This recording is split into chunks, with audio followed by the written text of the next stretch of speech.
నా పేరు కిరణ్ కుమార్ ఓసూరి, భారతీయ జనతా పార్టీ కిసాన్ మోర్చా రాష్ట్ర కార్యదర్శి.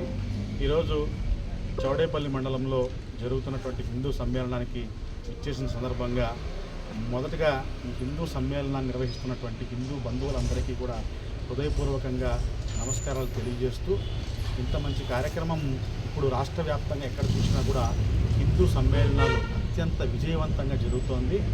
ఇప్పుడు గతంలో ఎక్కడ కూడా మనము పరమసహన ధర్మం అనే పేరుతోటి హిందూ ధర్మాన్ని కొద్దిగా ఇచ్చివేసి మిగిలిన మతాలకు మాత్రం ప్రాధాన్యతను ఇస్తూ లౌకికవాదం పేరుతో, సెక్యులరిజం పేరుతో హిందూ ధర్మాన్ని చాలా తక్కువగా చులకనగా చేసేవారు. కానీ గౌరవ ప్రధానమంత్రి నరేంద్ర మోడీ గారు ప్రధానమంత్రి అయిన తర్వాత హిందువుగా జీవించు, హిందువుగా గర్వించు అనేటటువంటి విషయంలో బాగా ముందుకు తీసుకెళ్తూ గతంలో దాదాపు 560 సంవత్సరాల క్రితం నుంచి సమస్య పరిష్కారంగా ఉన్నటువంటి సమస్యని పరిష్కరించడం, అయోధ్య నిర్మాణం జరగడం, ఈరోజు అయోధ్యకి కోట్లాది మంది భక్తులు ఇచ్చేస్తూ వారి యొక్క విశ్వాసాన్ని, హిందువుగా వారి యొక్క జీవన విధానాన్ని తెలుసుకుంటూ హిందూ ధర్మాన్ని ఈ విధంగా ప్రచారం చేయడం చాలా సంతోషకరంగా అనిపిస్తోంది. అలాగే మరి ఈరోజు మిగతా మతాలకు ఏమాత్రం తక్కువ కానిటువంటి విధంగా హిందూ ధర్మం యొక్క చరిత్ర చాలా విశిష్టమైనది, చాలా ప్రత్యేకమైనది. హిందూ అనేటువంటి వ్యక్తి ఎప్పుడు కూడా పరమత స్థానం చూపిస్తూ ఒక జీవన విధానాన్ని రూపొందించి ఆ విధంగా సంస్కృతి సాంప్రదాయాలను కాపాడుతూ ఒక ఉమ్మడి కుటుంబ వ్యవస్థను, అలాగే సమాజానికి ఉపయోగపడేటటువంటి ధార్మికతని నేర్పడం, అలాగే దైనందిక జీవితంలో ఈ హిందూ ధర్మాన్ని, దేవుళ్ళని ప్రార్థించడం ద్వారా ఒక ప్రశాంతతను కోరుకోవడం, దేశం యొక్క అభివృద్ధిని కోరుకోవడం అనేది జరుగుతోంది. కాబట్టి ఇలాంటి హిందూ సమ్మేళనాలు ఈరోజు పొంగనూరు నియోజకవర్గంలో చౌడేపల్లి, అలాగే తమ్మలపల్లి నియోజకవర్గమైనటువంటి కొత్తకోట, మరకచెరువు మండలం కూడా ఇదే రోజు జరుగుతుంది. చాలా సంతోషకరం. అలాగే ఈ సందర్భంగా నేను మరొక విషయాన్ని అందరికీ కూడా తెలియజేస్తున్నాను.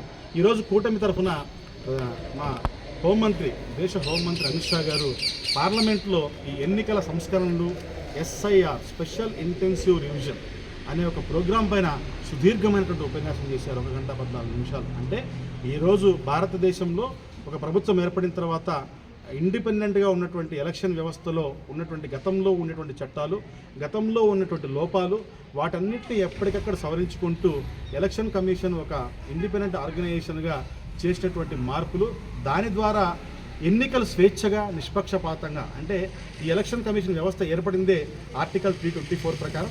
మరి ఆర్టికల్ 325 ఏం చెప్తోందంటే భారతదేశంలో ఎవరికైనా ఓటు హక్కు ఉంది అంటే, ఉండాలి అంటే అతను ఖచ్చితంగా భారతీయుడు మాత్రమే అయి ఉండాలనే విషయాన్ని గుర్తుపెట్టుకోవాలనే విషయాన్ని తెలియజేస్తున్నాం.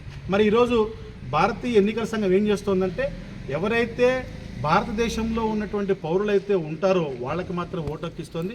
కానీ ప్రతిపక్షాలు దీన్ని ఓటు చోరీ అనేటువంటి పేరుతో మేము ఎన్నికల్లో ఓటర్లని తీసేస్తున్నామని చెప్తున్నారు. కానీ ఎన్నికల్లో ఏ యొక్క భారతీయ పౌరుడు ఓటుని కూడా తీసేయడం లేదు. పాకిస్తాన్ నుంచి వచ్చిన వాడికి, బంగ్లాదేశ్ నుంచి వచ్చినటువంటి వాడికి, లేదా అక్రమంగా ఇంకొక దేశం నుంచి వచ్చినటువంటి వాళ్ళకి అందరికీ అక్కడ మీరు వెస్ట్ బెంగాల్లో కానివ్వండి, అస్సాంలో కానివ్వండి, ఇప్పుడున్నటువంటి ప్రభుత్వాలు, గతంలో ఉన్నటువంటి ప్రభుత్వాలు, ఈవెన్ మీరు పాకిస్తాన్, మన హైదరాబాద్ పాత బస్తీకి వెళ్తే అక్కడ కూడా చాలా దొంగ ఓటున్నాయి. మరి వీటన్నిటిని ఏరివేసే క్రమంలో భారతదేశ ఎన్నికల సంఘం తీసుకుంటున్నటువంటి చర్యలకంతా కూడా భారత ప్రభుత్వం పూర్తిగా తమ మద్దతు ప్రకటిస్తుంది. ఇక్కడ విషయం స్పష్టంగా గుర్తుంచుకోవాలి. ఎందుకంటే ఈ వ్యవస్థలో, ఎన్నికల వ్యవస్థలో ఎక్కడ కూడా భారతదేశ ప్రధానమంత్రి కానీ, ఏ మంత్రి కానీ జోక్యం ఉండదు. అది పూర్తిగా స్వేచ్ఛాయుత వాతావరణంలో పనిచేసిన వ్యవస్థ. మరి ఆ వ్యవస్థ నిష్పక్షపాతంగా చేస్తోంది. కాబట్టి గతంలో రౌడీలు, గూండాలు పరిపాలించినటువంటి ఉత్తరప్రదేశ్, బీహార్, మిగతా రాష్ట్రాల్లో కూడా ఈరోజు చాలా స్వేచ్ఛాయుత వాతావరణంలో ఓటర్లు స్వచ్ఛందంగా ఓటు వేసి తమకు కావాల్సిన ప్రభుత్వాన్ని ఎన్నుకొని ఈరోజు అభివృద్ధి వైపు తీసుకెళ్తున్నారు. ఒకప్పుడు మీరు ఉత్తరప్రదేశ్, బీహార్ అంటే బీహార్ గ్యాంగ్, ఉత్తరప్రదేశ్ దోపిడీ గ్యాంగ్ ఇలాంటివి వినేవారు. కానీ ఇప్పుడు ఈరోజు వెళ్ళండి, ఉత్తరప్రదేశ్కి ఒక ఇంటర్నేషనల్ ఎయిర్పోర్ట్ వచ్చింది, ఎక్స్ప్రెస్ హైవేలు 8 వచ్చాయి, ఓకే, అలాగే పరిశ్రమలన్నీ వచ్చాయి. మీరు ఉత్తరప్రదేశ్లో ఎక్కడికి వెళ్ళినా మారుమూల ప్రాంతంలో, అటు రాజధాని నుంచి మీరు మారుమూల ప్రాంతం దాకా వెళ్తే కనీసం మీరు టీ స్టాల్లో ప్లాస్టిక్ టీ కప్ కూడా మీకు కనపడదు. పూర్తిగా అది మట్టి పాత్రతో చేసేటువంటి గ్లాసులు మాత్రం మీకు కనబడతాయంటే ఆ రాష్ట్రం ఎంత అభివృద్ధిలోకి వెళ్తుందో మనం ఒకసారి ఆలోచించుకోవచ్చు. అలాగే బీహార్లో ఒకప్పుడు ఈ గన్ రాజ్యం నడిచేటువంటి చోట ఈరోజు పూర్తిగా అభివృద్ధి పదంలో. కాబట్టి ఏ మీడియా కూడా ఊహించని విధంగా అత్యధిక మెజార్టీలు భారతీయ జనతా పార్టీ కూటమికి వచ్చినాయన్న విషయాన్ని మీకు అందరూ గుర్తు చేస్తున్నారు. అలాగే రాబోయేటటువంటి ఎన్నికల్లో వెస్ట్ బెంగాల్, కేరళ, తమిళనాడు, ఈ రాష్ట్రాల్లో అస్సాం, ఈ రాష్ట్రాల్లో జరగబోతున్న ఎన్నికల్లో ఏదో ఒక విధంగా భారతీయ జనతా పార్టీని ఇబ్బంది పెట్టాలనే ఒక ఉద్దేశంతో మాత్రమే కుట్రలు కుతంత్రాలకు మారిపోయినటువంటి అత్యధిక కాలం ఈ దేశాన్ని పరిపాలించి కనీసం మరుగుదొడ్లు కూడా నిర్మించినటువంటి ఈ కాంగ్రెస్ ప్రభుత్వం ఓట్ చోరీ చేస్తుంది. భారతీయ జనతా పార్టీ ప్రధానమంత్రి ఓట్ చోరీ చేస్తున్నారని చెప్తే మేము ఓట్ చోరీ చేస్తున్నాం. ఎలాంటి ఓట్ చోరీ అంటే అభిమానంతో, అభివృద్ధి పేరుతో ఆ విధంగా ప్రజల యొక్క మనసులను గెలుచుకొని ఆ విధంగా ఓట్లు వేయించుకుంటాం తప్పితే భారతీయ జనతా పార్టీ ఎన్డీఏ కూటమి ప్రభుత్వం ఏ విధంగా కూడా ఒక్క ఓటు కూడా మేము దొంగగా తీసుకోలేదు. ఒక్క ఓటుతో కూడా ప్రభుత్వం పడిపోవాల్సి వస్తే ఆ రోజు గౌరవ ప్రధానమంత్రి, ఆనాటి ప్రధానమంత్రి వాజ్పేయి గారు ప్రభుత్వాన్ని సైతం వదులుకొని రాజీనామా చేశారు తప్పితే కనీసం ఎటువంటి దారిలో అడ్డదారులు కాంగ్రెస్ లాగా దూరి ఫెడరల్ డెమోక్రటిక్ వ్యవస్థకు వ్యతిరేకంగా ఏ రాష్ట్రాన్ని కూడా అధికారం నుంచి రద్దు చేయడం కానీ ఇలాంటివి ఏవీ చేయలేదనే విషయాన్ని తెలియజేస్తూ ఈ విధంగా ఈరోజు ఆంధ్రప్రదేశ్లో కూడా ఈ స్పెషల్ ఇంటెన్సివ్ రివిజన్ సంబంధించి విస్తృత స్థాయిలో కూటమిలో ఉన్నటువంటి అన్ని పార్టీలు కూడా విస్తృతంగా విద్యార్థుల్లోకి, ప్రజల్లోకి, మహిళల్లోకి, రైతుల్లోకి ఈ ఎస్ఐఆర్ స్పెషల్ ఇంటెన్సివ్ రివిజన్ యొక్క ఉద్దేశం ఏంటి, ఎలక్షన్ కమిషన్ యొక్క పాత్ర ఏంటి, ఈ ప్రభుత్వంలో ఎలక్షన్ కమిషన్ ఎంత నిష్పక్షపాతంగా పనిచేస్తుంది అనే విషయాన్ని తెలియజేసి రాబోయేటువంటి ఎన్నికల్లో ఈ వెస్ట్ బెంగాల్, కేరళ, అస్సాం, తమిళనాడు ఈ రాష్ట్రాల్లో కూడా ఎన్డీఏ కూటమి అత్యధిక మెజార్టీతో గెలిచేటటువంటి పరిస్థితులు వస్తాయని, దానికి కూటమి ప్రభుత్వం చాలా చక్కగా పనిచేస్తుందని తెలియజేస్తూ అలాగే ఈరోజు ఆంధ్రప్రదేశ్లో రైతులకు సంబంధించి అనేక మంచి నిర్ణయాలు తీసుకుంటోంది ఎన్డీఏ కూటమి ప్రభుత్వం. మీకు అందరికీ తెలుసు, గతంలో జగన్ ప్రభుత్వం పాస్బుక్ల మీద తన సొంత ముద్ర వేస్తే ఈరోజు రాజముద్రతో త్వరలో పాస్బుక్లు ఇవ్వబోతున్నారు. అలాగే జగన్ ప్రభుత్వం ఆనాడు పూర్తిగా డ్రిప్ ఇరిగేషన్ రద్దు చేస్తే ఈరోజు ప్రభుత్వం వచ్చిన వెంటనే డ్రిప్ ఇరిగేషన్ ఇస్తోంది. అలాగే గోకులం, మినీ గోకులాలు ఇచ్చారు. అలాగే రైతులు గడ్డి పెంచుకోవడానికి కావాల్సినటువంటి సహాయ సహకారాలు అందించే విధంగా, వాడికి ఆర్థిక సహాయం అందించే విధంగా ఒక ప్రోగ్రామ్ ఫాడర్ సంబంధించి కూడా ఇస్తున్నారు. అలాగే రైతులకు సంబంధించి వాళ్ళ ధాన్యం అమ్మకానికి సంబంధించి ఎంఎస్పి మినిమం సపోర్టింగ్ ప్రైస్ అంతా కూడా పెంచడం జరిగింది.